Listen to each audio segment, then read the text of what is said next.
अगर बन सके तो आप पढ़िएगा। कल्याण के शिव अंक में भाई श्री ने एक लाइन लिखी है। भाई श्री ने अपनी वाणी में लिखा कि भगवान को पाने के लिए अगर तुम अपने दिल से एक बार अगर मुख से कह दोगे कि हे प्रभु मैं तुम्हारा हूं और तुम मेरे हो, बस ये बात अगर दिल से कह दी तो परमात्मा भी तुम्हारा हो जाता है और तुम परमात्मा के हो जाते हो।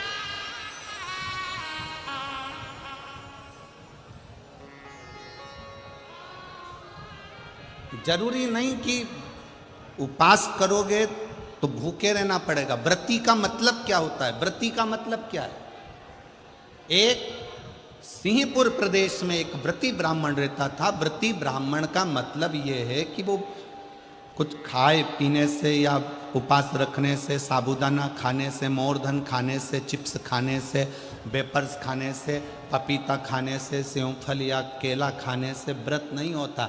व्रत का मतलब है कि तुमने एक नियम बना लिया कि मैं रोज अपने घर से एक लोटा जल लेकर शंकर के मंदिर जाऊंगी, या आपने कोई नियम बना लिया कि मैं 15 मिनट शंकर का भजन करूंगी, या नियम बना लिया राम नाम, कृष्ण नाम, शिव नाम जपूंगी, ये तुम्हारा व्रत हो गया।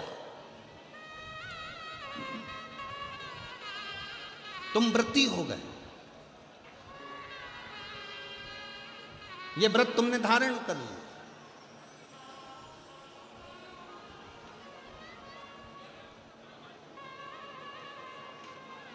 कई माताओं ने नियम बनाया, रतनगढ़ की ही रहने वाली माताएं, कई माताएं रतनगढ़ की ही रहने वाली पंडाल में रह रही है, कई माताएं रतनगढ़ की। उसने नियम लिया कि मुझे 7 दिन कथा सुनना है।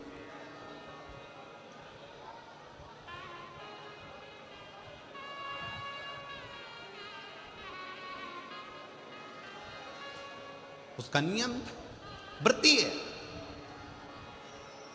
व्रत करने का मतलब यह नहीं है कि तुमने उपास करा, कुछ खाया पीना छोड़ दिया, कुछ खाना पीना छोड़ दिया तो भगवान तुमसे प्रसन्न हो जाएगा। शिव महापुराण की कथा कहती है, शंकर भगवान की कथा कहती है, यहाँ शिव पुराण कहती है कि आपका एक व्रत, कुछ भी अपनी जिंदगी में एक संकल्प, एक नियम ले लो, शिव पूरा कर देगा। व्रती हो गया। एक ब्राह्मण रहता था, बड़ा व्रती था, महाव्रती।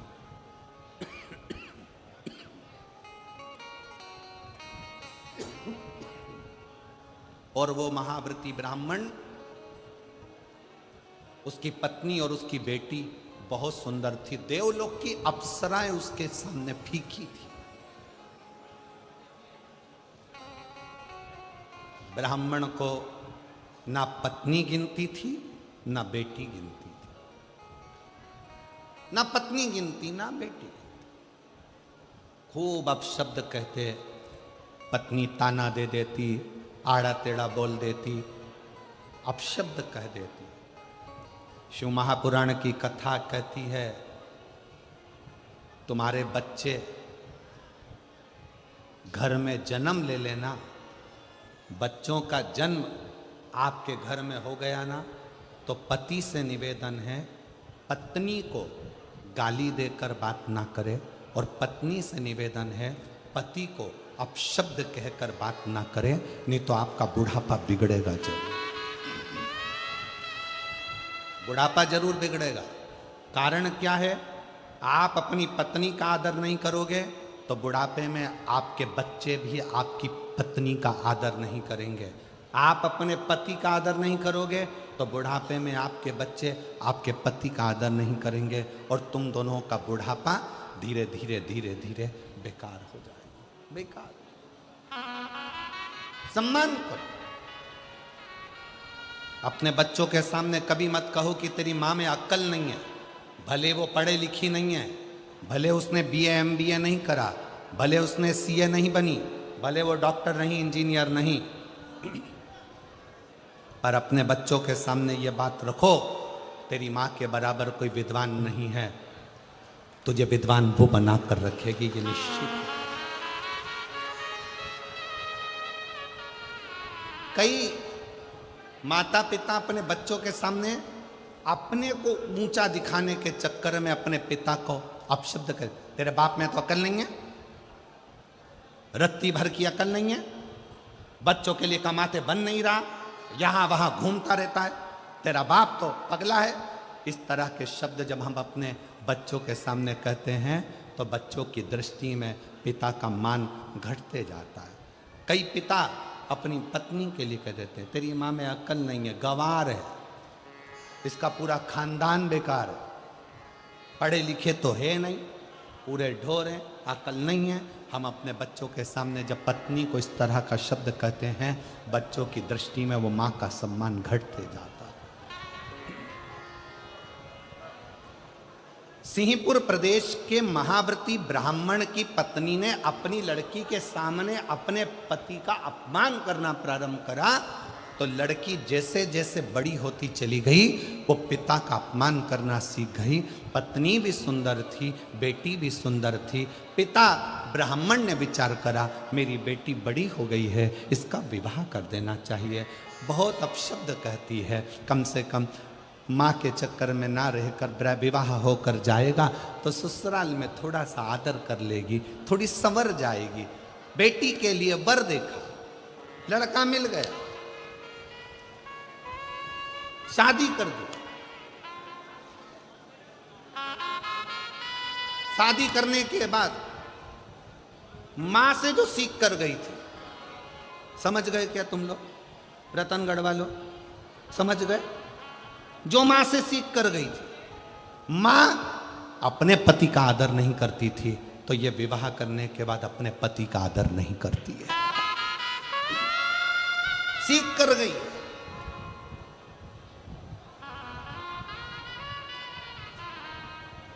निवेदन है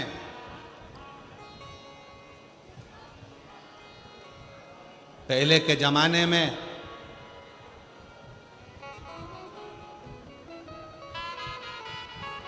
लड़की को डर लगता था सास कैसी मिलेगी, आज के जमाने में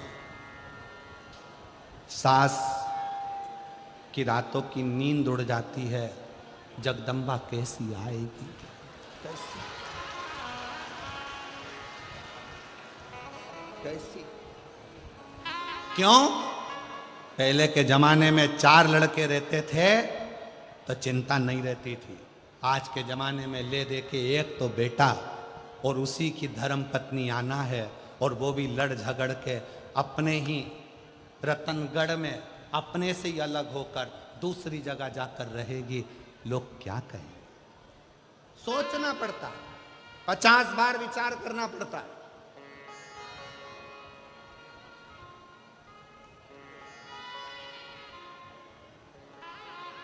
आप सबसे निवेदन है, भगवान से अगर आप बेटा मांग रही हो ना, तो भगवान से एक बात और कहना, भोलेनाथ बेटा देना, पर इसके जन्म के समय पर तुम एक लड़की का और जन्म करोगे, इसके लिए जो लिखी होगी भाग्य में।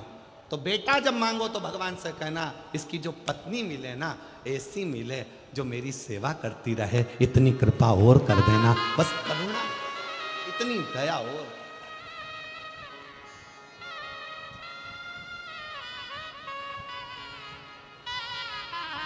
ऐसी मत भेज देना जो 24 घंटे साड़ी में तो पिन लगाए, ब्यूटी पार्लर से आए और दिमाग हमारा खाए, ऐसी मत भेज दे, ऐसी नहीं चाहिए। प्रेम परोसने वाली। बेटी ने अपनी मां से सीखा था, क्योंकि मां पंडित को गिनती नहीं थी, ब्राह्मण को, जो व्रती ब्राह्मण था उसको अपशब्द कहती थी, ताना देती थी, गाली देती थी, आड़ा टेढ़ा कहती थी, दिन रात कोसती थी, दिन रात कोसती थी। कोई दूसरा आता,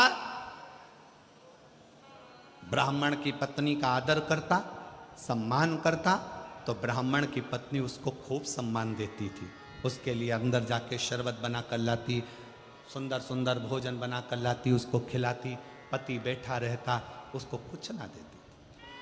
यही कि यही लड़की ने सीख लिया और लड़की का विवाह हुआ, ससुराल गई। ससुराल में जाने के बाद वहाँ पर जो माँ से सीख कर गई थी वैसा ही कि वैसा ही क्रम करा। परिवार के बाकी के लोग आते तो उनसे हंस बोल कर बात करती, पति का अपमान करती, अपशब्द कहती। पति ने अपने परिवार वालों को बुलाकर कहा कि इसको इसके मायके भेज दो और ये वहाँ जाकर थोड़ा सीख कर आए। अब कौन समझाए कि जो सीख के आई है वही तो कर रही है, कौन समझे?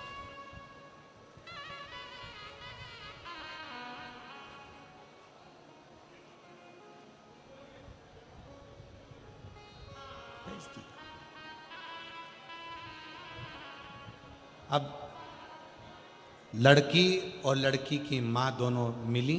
पिताजी ने अपनी बेटी को बिठाकर समझाया, बेटा ससुराल में सबका आदर करना सीख, सम्मान करना सीख। इतने में माँ जूड़ा बांधती बांधती आई और आकर बोली, ये अपना ज्ञान अपने पास रखो।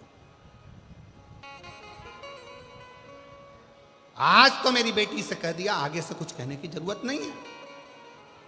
ब्राह्मण ने कहा, ये जितनी तुम्हारी बेटी है उतनी मेरी भी बेटी है। मेरा फर्ज बनता है अपनी बेटी को उपदेश देना।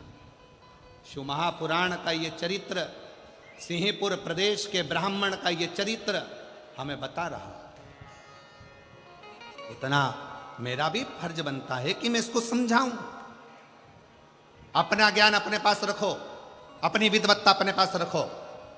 मंदिर में घंटी बजाना और शंकर जी को एक लोटा जल चढ़ाना, इसके सिवा तुम्हारे पास कुछ नहीं रखा है। व्यर्थ की बात करते हो। मेरी बेटी ससुराल में जो करना चाहे वो करेगी। ससुराल वाले रखें चाहे ना रखें। माँ ने पत्र लिखकर भेज दिया, मेरी बेटी तो जैसी रही है वैसी रहेगी। ससुराल वालों ने हाथ जोड़कर लिखकर भेज दिया, आपकी बेटी आपके पास रखी है, हम भगवान का भजन करने वाले हैं। इतने में पिताजी ने हाथ पैर जोड़े तो माँ ने कहा कि अगर तुम उन ससुराल वालों के हाथ पैर जोड़ने गए तो हम यहाँ नहीं रहेंगे। और माँ और बेटी ने अपना दोनों का बैग उठाया, दोनों का सामान लिया और एक उसी नगर में दूसरे स्थान पर जाकर अपना झोपड़ा बनाकर अपना नगर बसा लिया। झोपड़े में रहती थी। अब धीरे धीरे दोनों माँ बेटी ने एक कार्य चालू कर दिया कि माँ भी सुंदर थी और बेटी भी सुंदर थी, तो पर पुरुष पर दृष्टि देने, पर पुरुष पर दृष्टि। अब इनकी सुंदरता देखकर, माँ की सुंदरता देखकर पुरुष आ जाते, बेटी की सुंदरता देखकर, उनकी युवान अवस्था देखकर पुरुष आ जाते। छोटा सा झोपड़ा था, धीरे धीरे महल बनता गया, महल बनता गया, खूब अच्छा राशि ठाठ हो गया। ब्राह्मण वही शंकर के मंदिर जाना, झाड़ू लगाना, पोछा लगाना, प्रणाम करना, वही क्या करता। और मत बुरे कर्म कर बंदे वरना पछताएगा, भगवान की आंखों से तू बच नहीं पाएगा, तू बच नहीं पाएगा। अरे ओ अज्ञानी मत करना नादानी, अरे ओ अज्ञानी मत करना नादानी। तेरे कर्म का फल भी तू ही पाएगा, जैसा किया तूने तेरे आगे आएगा। मत बुरे कर्म कर बंदे वरना पछताएगा, भगवान की आंखों से तू बच नहीं पाएगा, तू बच नहीं पाएगा। अरे ओ अज्ञानी मत करना नादानी, अरे ओ अज्ञानी मत करना नादानी। अपने कर्म का भोग अपने को भोग, अपने कर्म का फल अपने को, कोई दूसरा नहीं भोगना। हम स्वयं हो। आपके ही रतनगढ़ के श्याम बाबा के भक्त, श्याम बाबा की कथा कहने के लिए निरंतर तल्लीन रहने वाले श्री भाई मनुश्री जी यहाँ पधारे हैं। एक बार जोरदार ताली बजाकर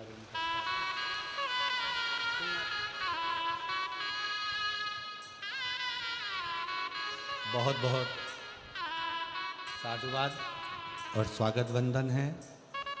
श्याम बाबा की बड़ी कृपा आप पर, जो आपकी वाणी से श्याम कथा संपूर्ण विश्व श्रवण कर रहा है। एक बार जोरदार ताली बजाकर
एक बार जोरदार ताली बजाकर भाई श्री मनुश्री जी का बहुत बहुत साधुवाद,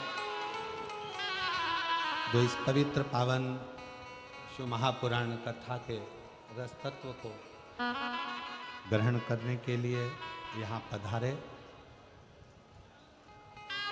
और उससे बड़ा सौभाग्य यह है कि आप श्री के पिताश्री भी यहाँ आए हैं। उनके लिए भी बहुत बहुत प्रणाम नमन करता हूँ। शिव कृपा कहते हैं, शिव कथा कहते हैं, भगवान शंकर का संवाद कहते हैं। मनुश्री जी की वाणी में ऐसा लगता है कि स्वयं श्याम बाबा अपनी कथा का गुणगान करते हैं और इतनी सुंदर वाणी से आप हमेशा शिव कथा का, श्री श्याम कथा का वर्णन करते रहते हैं। बहुत बहुत साधुवाद है, प्रणाम करता हूँ। शिव कथा कर रही है, शिव महापुराण की कथा कर रही है सिंहपुर प्रदेश का वो व्रती ब्राह्मण।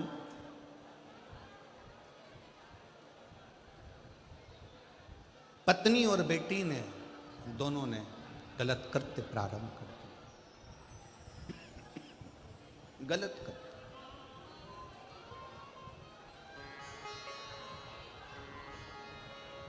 और ऐसा पुरुषों को अपनी ओर आसक्त करना,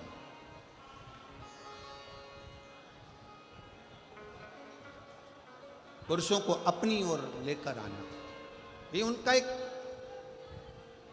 क्रम बन गया। क्यों दी परमात्मा ने सुंदरता? किस लिए दी? सुंदरता क्यों दी गई? किस लिए प्रदान करी गई? शिव महापुराण की कथा कहती है, अगर भगवान ने सुंदरता दी है तो वो केवल गलत कृत्य के लिए नहीं, परमात्मा ने सुंदरता दी है तो ये दिखाने के लिए दी है कि आप सुंदर होने के बाद भी भगवान के गुणगान में लगे हो। मतलब ये दूसरे को प्रेरणा दे, दूसरे की प्रेरणा है।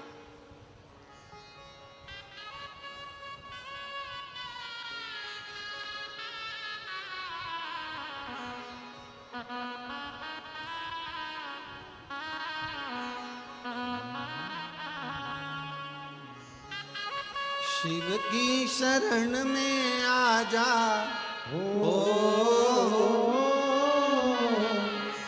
शिव की शरण में आ जा, बाबा की शरण में एक बार आजा आजा भोले की शरण। हो एक बार आजा आजा भोले की दोनों हाथों से। शरण। एक बार आजा आजा भोले की शरण। एक बार आजा आजा भोले की शरण। शिव की शरण में आजा। शिव के शरण में आजा भोले के शरण में। शंभो। एक बार आजा भोले की शरण में। एक बार आजा भोले की शरण में।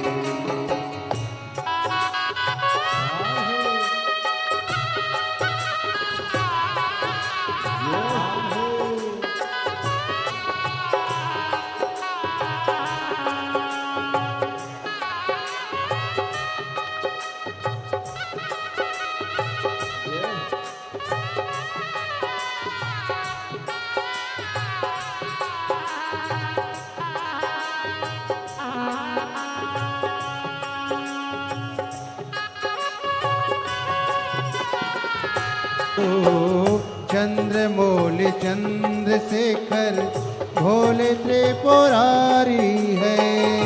चंद्रमौली चंद्रशेखर भोले त्रिपुरारी है।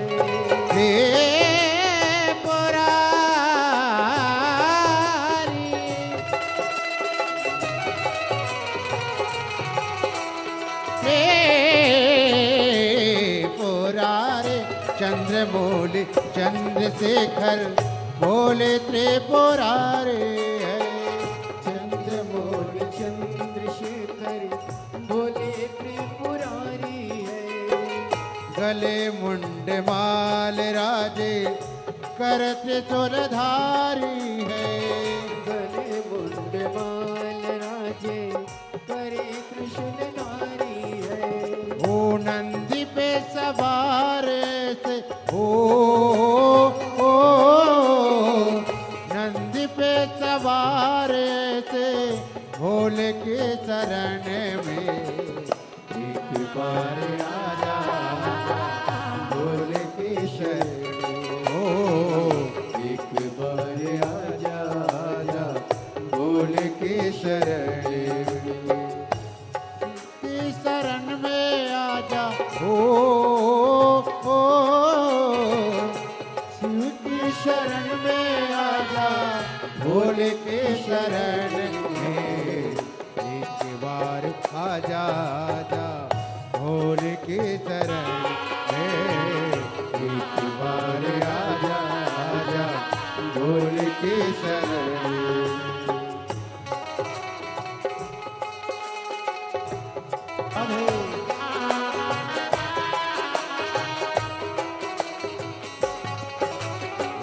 संत और फकीर सब है भोले के शरण में। संत और फकीर सब है भोले की शरण में। शरण में शरण में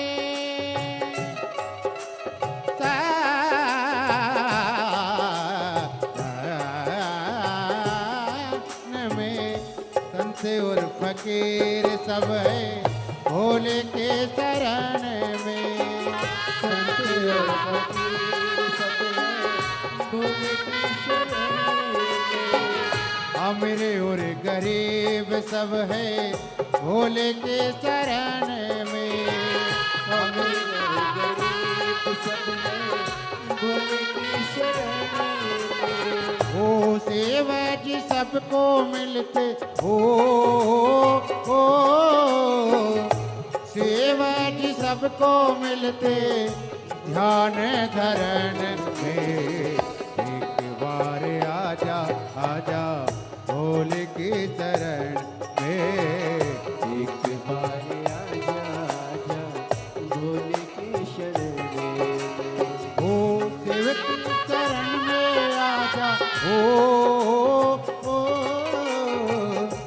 शिव की शरण में आजा, भोले की शरण में। एक बार आजा आजा भोले की शरण में, एक बार आजा आजा भोले की शरण में, एक बार आजा आजा भोले की शरण में। हो एक बार आजा आजा भोले की शरण में, एक बार आजा आजा भोले की शरण में, एक बार आजा भोले की शरण में। हर हर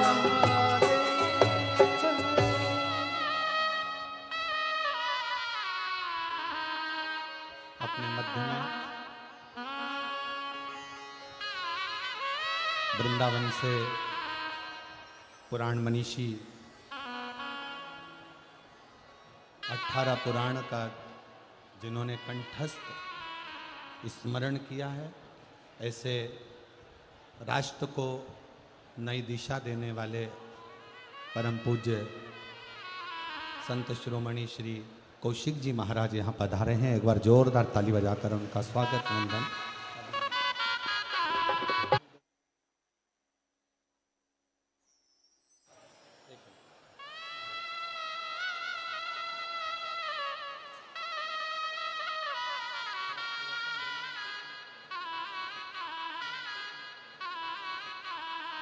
एक बार जोरदार ताली बजाकर परम पूज्य श्री कौशिक जी महाराज जी का जोरदार ताली वंदन कर स्वागत।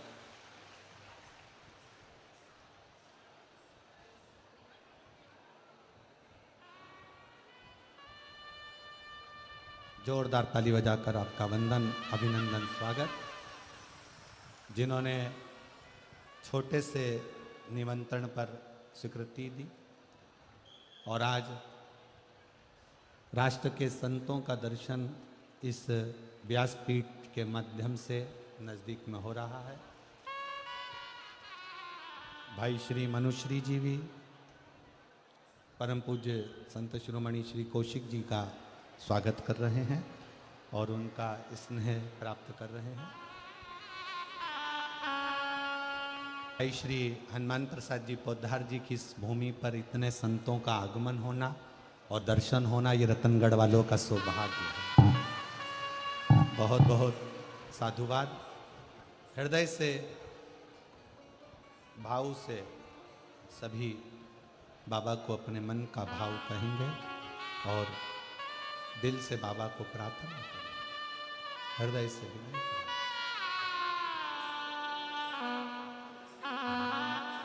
जिसको आता है साथ में बोलिएगा।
मंगलकारी शमशान वासी हमारा, शमशान वासी हमारा, ओ भोला सब दुख काटो मारा, ओ भोला सब दुख काटो मारा।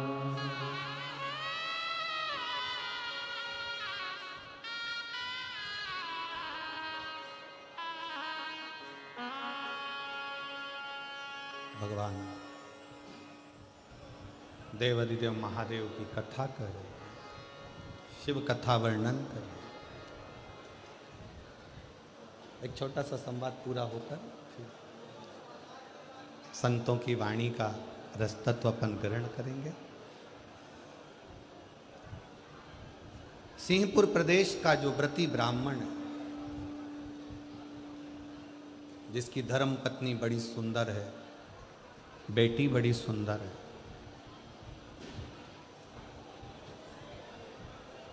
बेटी ने पति का घर छोड़ दिया है।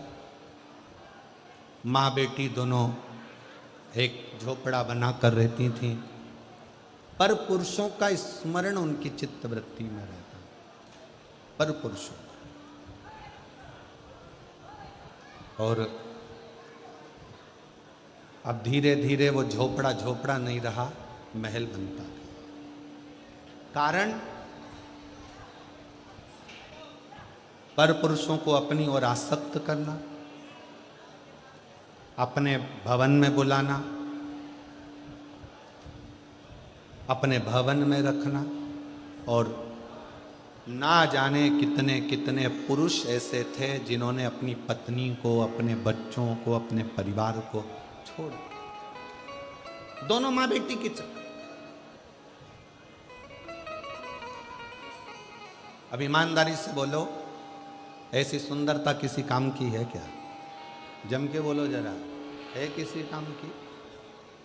किसी के घर की बहू तुम्हारे चक्कर में अगर रो रही है, किसी के घर के बच्चे तुम्हारे चक्कर में बिलख रहे हैं, तो तुम्हारी सुंदरता और तुम्हारा जीवन किसी काम का नहीं, किसी का।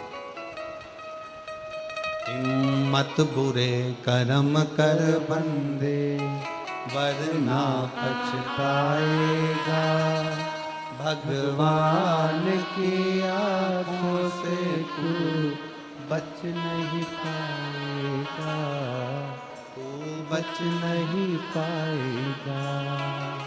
अरे ओ अज्ञानी मत कर तेरे कर्म का फल भी तू ही पाएगा, जैसा किया तूने तेरे आगे आएगा। मत बुरे कर्म कर बंदे, वरना पछताएगा, भगवान की आंखों से तू बच नहीं पाएगा, तू बच नहीं पाएगा।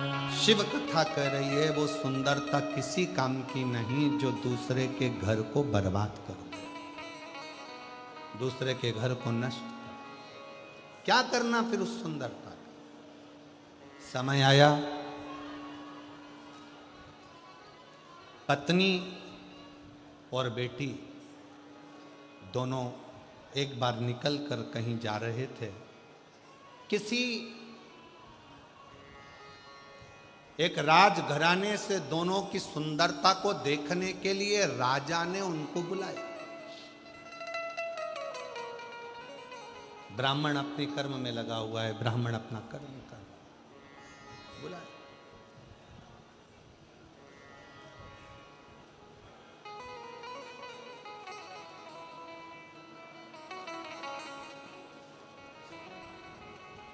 तब तक राजा भी उस सुंदरता को देखेगा।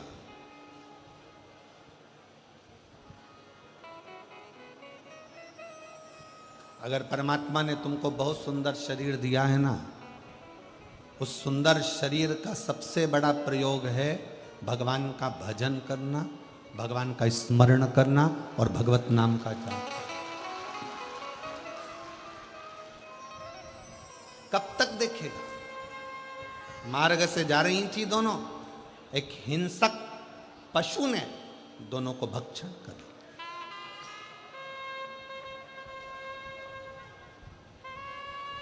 दोनों के अब सामने हिंसक पशु खड़ा था। इनको लगा कि मेरी सुंदरता के अगर पशु भी मेरे अधीन होगा।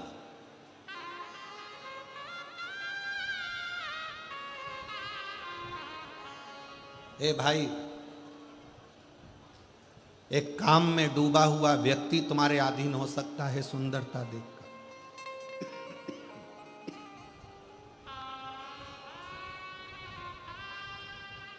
पर पशु तुम्हारी सुंदरता के अधीन नहीं हो सकता। एक बात हमने पहले भी कही, आज फिर कहते हैं।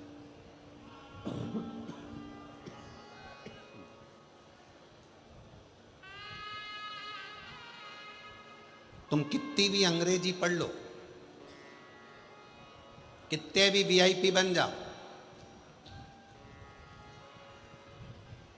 और कुत्ता तुम्हारे पास में तुम्हें काटने के लिए आए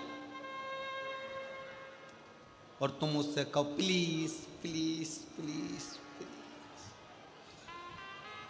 प्लीज,